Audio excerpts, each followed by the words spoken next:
আসসালামু আলাইকুম। তৃতীয় শ্রেণীর এই যে ৬, ৭ এবং ৮ নম্বর অঙ্কটা আছে করাবো। দেখেন, সিয়াম এত টাকা নিয়ে বাজারে গেল। সিয়াম এত টাকা নিয়ে বাজারে গেল এবং সে ৭২০ টাকার চাল, ৫৮৫ টাকার মাছ এবং ৪২০ টাকার সবজি কিনলো।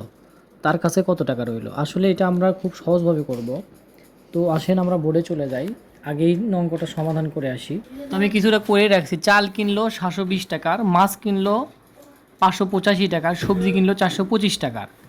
সে মোট খরচ করলো। মোট খরচটা আসলে এগুলো কিনতে কত টাকা হয়েছে সেগুলো আগে খরচ করা দরকার।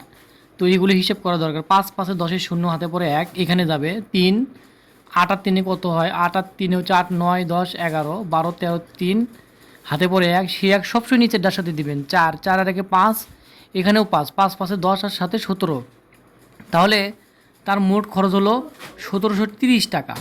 কিন্তু সিয়াম কিন্তু বাজারে নিয়ে গিয়েছিল ১৮০০ টাকা। ১৮০০ টাকা নিয়ে যাওয়ার পরে তার খরচ করলো ১৭৩০ টাকা। কিন্তু খরচ করার পরে কিন্তু কিছু টাকা থেকে গেল, ওইটাই হলো লিখবো সিয়ামের কাছে রইল ৭০ টাকা। এই অঙ্কটা কিন্তু আমরা এভাবেই করব। এটা কিন্তু খুব সহজ একটা নিয়ম। আবার অনেকে একবারে করেন, মোট খরচ করলো পাতাল দিয়ে করেন। আমরা ওটাতে যাব না, আপনারা ছোট বাচ্চা, ছোট মানুষ, ছোটোভাবেই শেখাতে হবে। তো নাম্বার 7-এ আসেন।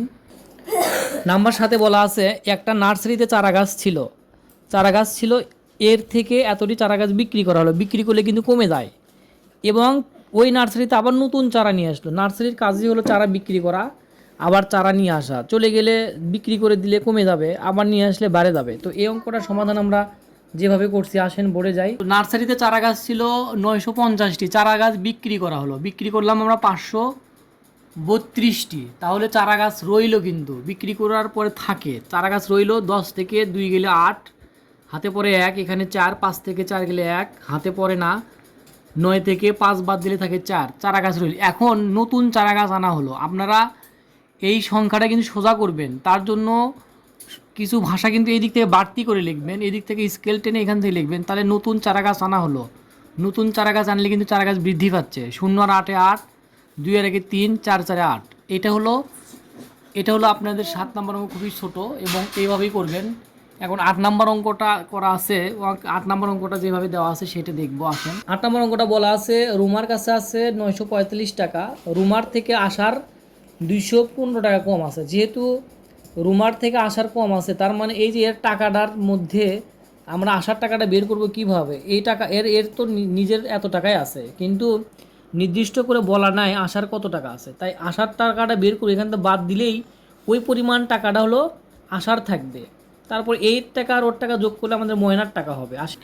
তো আমরা লিখব রুমার আছে ৯৪৫ টাকা। যেহেতু রুমার টাকার থেকে আসার টাকাটা কম আছে, নির্দিষ্ট করে বলা নাই আসার কত টাকা আছে। তো তাহলে আমরা লিখব রুমার আছে ৯৪৫ টাকা, আসার কম আছে। যেহেতু কম, তাহলে বিয়োগ, তাহলে আসার কম আছে আমরা বিয়োগ করে নিই। ৫ 5-এ ০, ৪ থেকে ১ বাদ দিলে ৩, ৯ থেকে ২ বাদ দিলে ৭। এই টাকাটা হলো আসার আছে, মানে এর থেকে যেহেতু কম আছে, তাহলে কম যেহেতু আছে তাহলে বিয়োগ করি। বিয়োগ করলে আমরা আসার টাকাটা পাবো। এখন তারপরে বলা ছিল রুমার টাকা এবং আসার টাকা যদি আমরা এক জায়গায় করি তাহলে কিন্তু ময়নার টাকা হয়। ময়নার কত টাকা ছিল সেটা কিন্তু দেওয়া নাই। তাহলে রুমার কাছে ছিল ৯৪৫ টাকা আর আসার কাছে বের হলো ৭৩০ টাকা।